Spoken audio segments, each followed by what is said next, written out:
7 ऐसे अद्भुत योद्धा जिन्हें मृत्यु कभी छू भी नहीं सकती। आखिर कौन है ये चिरंजीवी?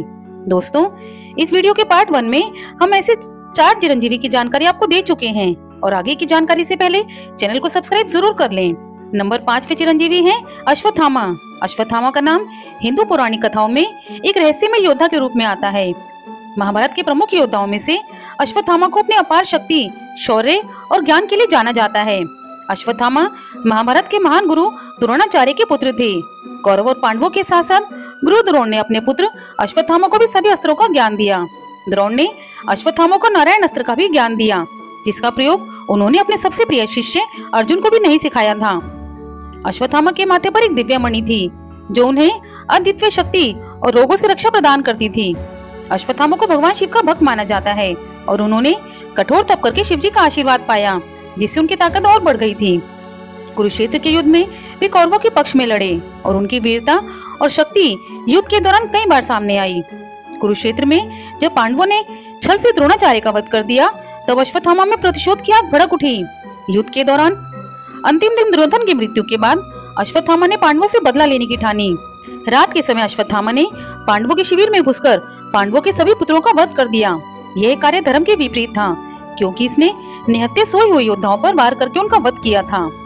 इसके पश्चात अश्वत्थामा ने ब्रह्मास्त्र अभिमन्यु की पत्नी पर छोड़ दिया। वो पांडवों के वंश का विनाश करना चाहता था। भगवान श्री कृष्ण ने जब देखा कि ब्रह्मास्त्र का प्रयोग उत्तरा के गर्भ में पल रहे बच्चे पर पड़ने वाला है, तो उन्होंने अपने दिव्य शक्तियों से उस बच्चे की रक्षा की। श्री कृष्ण ने बालक को जीवन दान दिया और अश्वत्थामा को श्राप दिया कि वह युगों युगों तक भटकता रहेगा। उसे ना तो मृत्यु मिलेगी और ना ही उसकी पीड़ा समाप्त होगी। दोस्तों, नंबर 5 चिरंजीवी है कृपाचार्य। कृपाचार्य को हिंदू धर्म के 7 चिरंजीवियों में गिना जाता है। उनके पिता का नाम शरदन और माता का नाम जनपदी था। उनका जन्म एक विशेष परिस्थिति में हुआ था। जब श्रद्धान ऋषि गहन तपस्या कर रहे थे, तब इंद्रदेव ने उनकी तपस्या को भंग करने के लिए एक अप्सरा को भेजा। इस कारण श्रद्धान की तपस्या भंग हुई और उनके धनुष से 2 संतानें प्रकट हुई, एक लड़का और एक लड़की। इस लड़के का नाम कृप और लड़की का नाम कृपी रखा गया। कृपाचार्य को हस्तिनापुर के राजा शांतनु ने अपनाया और उनका लालन पालन राजकुमारों की तरह हुआ। कृपाचार्य एक महान गुरु और आचार्य थे, जिन्होंने न केवल युद्ध कला बल्कि धर्म और नीति की भी शिक्षा दी। पांडव और कौरव दोनों के भी गुरु रहे। महाभारत के युद्ध में कृपाचार्य ने कौरवों का साथ दिया और कौरवों के पक्ष में होने के बावजूद भी उन्होंने हमेशा धर्म का पालन किया, जिससे संतुष्ट होकर भगवान श्री कृष्ण ने उन्हें अमृता का वरदान दिया। कुरुक्षेत्र युद्ध के बाद जब कौरवों की सेना पूरी तरह से नष्ट हो गई, तब कृपाचार्य कुछ गिने चुने बचे हुए योद्धाओं में से एक थे और चिरंजीवी होने के कारण वे आज तक इस धरती पर मौजूद हैं। नंबर 7 चिरंजीवी है महर्षि वेद व्यास।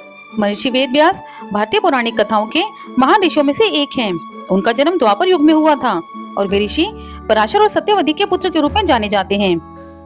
वेद व्यास ने वेदों को 4 भागों में विभाजित किया, जिससे वेदों का अध्ययन और अधिक सरल हो गया था। इसके अलावा उन्होंने महाभारत की रचना की। उनके ज्ञान और साधना से प्रसन्न होकर उनके पिता पराशर ने उन्हें अमर होने का वरदान दिया था। दोस्तों, आज के हिंदू सनातन धर्म को लगभग भूल चुके हैं, इसलिए सनातन धर्म के ज्ञान को सभी तक पहुंचाना हमारा लक्ष्य है और इसे पूरा करने में हमारा साथ दें। और जाने से पहले चैनल को सब्सक्राइब करें और कमेंट में जय बजरंगबली अवश्य लिख कर जाएं।